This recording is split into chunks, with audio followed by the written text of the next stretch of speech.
पर राज्य को भी बहुत सारे ऑपरेशन करने होते हैं, बहुत सारी जगह पर आपात सेवाओं पर भी जाना होता है, तो उसकी अनुमति राज्य को भी बराबर रूप से दे दी जाए। और साथ में कुछ स्थानों पर जो सैनिक बाहुल्य क्षेत्र होने के कारण से कैंटीन इत्यादि वह भी हमारे यहाँ पर अधिक खोले जाने की मांग लगातार की जाती रही है। रुद्रप्रयाग क्षेत्र में 30,000 से अधिक सैनिकों के बीच में CSD कैंटीन न होने के कारण से उनको दूर दराज के क्षेत्रों में जाना पड़ता है, तो वहाँ पर कैंटीन की सुविधा के लिए वहाँ कैंटीन खोल दी जाए। साथ में ECHS का एक केंद्र वहाँ खोल दिया गया है, उसके लिए मैंने माननीय रक्षा मंत्री जी का धन्यवाद किया है। इसी प्रकार से उपनल का जो देहरादून में कार्यालय है, जो 25-30 हज़ार कर्मियों को, पूर्व सैनिकों को लगातार अपनी सेवाएं देते हैं, उनका कार्यालय वहाँ पर चूँकि अन्यंत्र स्थापित किया जाना है, तो उसके लिए ज़मीन हमको मिल जाए।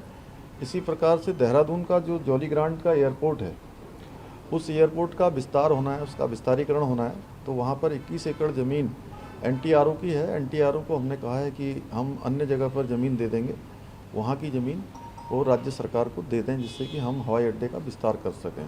इसके अलावा आज मैं पुरुषोत्तम रूपाला जी से मिला हूँ, वहाँ पर हमको पहले 60 मोबाइल वैनें मिली हैं वेटनरी यूनिट की। अभी 35 विकासखंड ऐसे हैं जहाँ पर अभी मोबाइल वैन नहीं है वेटनरी की, वहाँ पर भी मैंने उनसे कहा है कि वो मिल जाएंगी। तो निश्चित रूप से उत्तराखंड जैसे राज्य में जहाँ की भौगोलिक परिस्थितियाँ अत्यधिक कठिन हैं, तो उससे बहुत आसानी होगी हमारे पशु पालकों को, पशुधन के क्षेत्र में काम करने वाले लोगों को, तो उन्होंने कहा है। और इसी प्रकार से एक्वा के क्षेत्र में एक हमारा बड़ा एक्वा पार्क सितारगंज में बनाया जा रहा है, उसकी धनराशि हमको जल्दी से जल्दी जो है आवंटित कर दी जाए।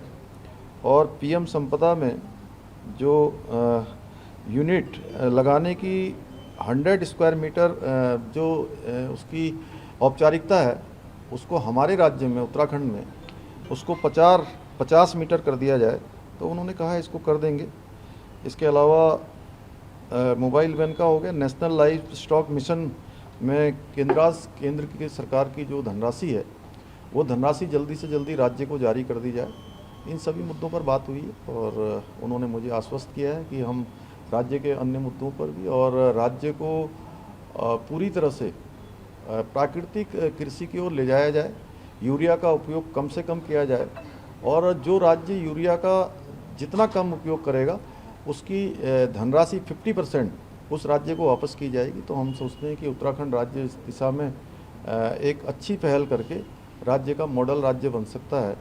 मैंने उनको आश्वस्त किया है कि हम इस पर काम करेंगे। सर, UCC को लेकर विपक्ष से भी समर्थन लेने कहीं आ रहा है। मायावती जी ने एक तरीके से समर्थन किया है और कहा है कि लागू करने के तरीके पर हालांकि उन्होंने सवाल उठाया। देखिए, एक बात यह है कि UCC चूँकि भारत के संविधान के अनुच्छेद 44 में इसका प्रावधान किया गया है, और इस पर हम किसी के भी जो है जो चले आ रहे कस्टम हैं उनको बदलने वाले नहीं हैं। और वैसे तो ड्राफ्ट जब आएगा तो ड्राफ्ट बनाने वाली कमेटी ने देश भर के लोगों से बात की है, लॉ कमीशन भी उसमें सबसे बात कर रहा है। उससे पहले 2,35,000 लोगों से उनके मत UCC कमेटी ले चुकी है। विभिन्न धार्मिक संगठनों के लोगों से, विभिन्न सामाजिक संगठनों के लोगों से, अनेक स्टेक होल्डरों से भी लगातार कमेटी ने बात की है और सभी के मत ले लिए हैं। उस पर कमेटी अपना कंक्लूजन कर रही है। कमेटी की एक बार रिपोर्ट आ जाएगी तो उसके बाद उसमें जो भी और विधिक परीक्षण होना है या और जो भी कानूनी रूप से किया जा सकता है, संवैधानिक रूप से किया जा सकता है, उस पर पूरी चर्चा के बाद, पूरा उसका आकलन करने के बाद उस पर आगे कार्रवाई होगी। सर, कमेटी के किसी मेंबर से आपकी मुलाकात हुई है या प्रस्तावित है आज, क्योंकि वो भी दिल्ली में? नहीं, कमेटी के मेंबरों से कल मेरी मुलाकात हो चुकी है। सभी लोगों ने हमको बताया, उन्होंने कहा है कि हमने लगभग जो है सारे संकलन कर लिए हैं। जल्दी ही कमेटी हमको जो है ड्राफ्ट बनाकर दे देगी। तो तारीख वगैरह है सर जिसमें आपको ड्राफ्ट रिपोर्ट मिल जाएगी?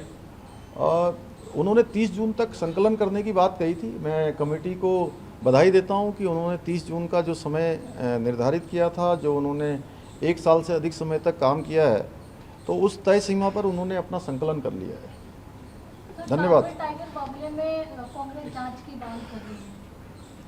कौन सा वाला मामला? जो कार्बेट टाइगर मामला था। जिम का नहीं, उस पर ऑलरेडी हम लोग जांच कर रहे हैं। कांग्रेस की ज़रूरत नहीं है, हम स्वयं जो है कहीं पर गलत चीज़ होती है तो उसकी जांच करते हैं। सर